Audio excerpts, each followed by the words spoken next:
আসসালামু আলাইকুম, কেমন আছেন সবাই?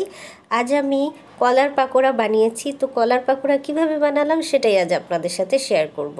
আমি প্রথমে 2টা কাঁচকলা বা কাঁচা কলা নিয়েছি, আর এই কলা 2টার খোসা ছাড়িয়ে নিব এখন।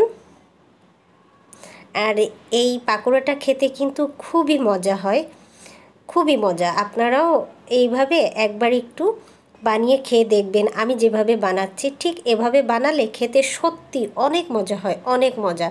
মানে এই আলুর পাকোড়া যেটা আছে, আলুর পাকোড়ার থেকে এইটা খেতে বেশি মজা।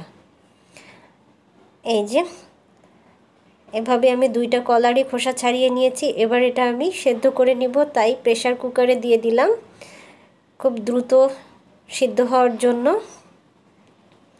এই যে দেখুন 2টা সিটি দিয়ে দিয়েছে, আর এখন আমি এটা তুলে নিচ্ছি। এখানে আমি স্বাদমতো লবণ দিয়েছি, কাঁচামরিচ দিয়েছি আর পেঁয়াজ কুচি দিয়েছি। এবার সবগুলো একসাথে আমি মাখিয়ে নিব। কলার কোপ্তাও কিন্তু প্রায় এভাবেই বানানো হয়। এটা ভাজার পরে আমরা এমনি স্ন্যাক্স হিসেবে খাবো, আর কোপ্তা যেটা হয় সেটা হচ্ছে ভাজার পরে এটা রান্না করে আবার কিছু মশলা টশলা দিয়ে। তো আমার সবগুলো ভালো করে মাখানো হয়ে গেছে, আর এই পর্যায়ে আমি জিরা ও গোলমরিচ একসাথে গুঁড়ো করে নিয়েছিলাম, সেটাই এখানে সামান্য পরিমাণে দিয়ে ভালো করে আমি এটা এখন মেখে নিচ্ছি। আর এই পর্যায়ে এখানে আমি একটু সরিষার তেল অ্যাড করে দিলাম। অনেকেই এই সরিষার তেলটা স্কিপ করে, কিন্তু আমার কাছে এই সরিষার তেলটা দিলে খেতে খুবই ভালো লাগে, তাই আমি এখানে দিয়েছি। আর এই পর্যায়ে আমি এখানে টেবিল চামচের 1 চামচ কর্নফ্লাওয়ার দিয়ে দিয়েছি। আর কর্নফ্লাওয়ারটা দেওয়ার কারণ হচ্ছে এই পাকোড়াটা ক্রিস্পি হবে এই কর্নফ্লাওয়ারের কারণে। উপরটা ক্রিস্পি এবং ভিতরটা সফট থাকবে।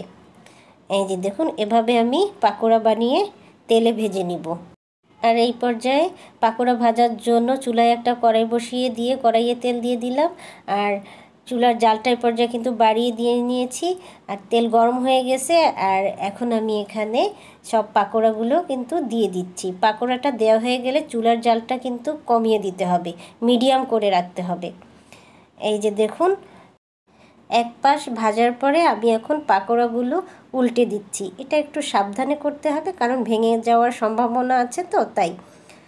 এই যে দেখুন, আর এভাবে আমি কিছুক্ষণ উল্টে পাল্টে ভাজার পরে দেখুন কত সুন্দর হয়েছে। আর এই পর্যায়ে আমি সবগুলো এখন তুলে নিব একটা প্লেটে।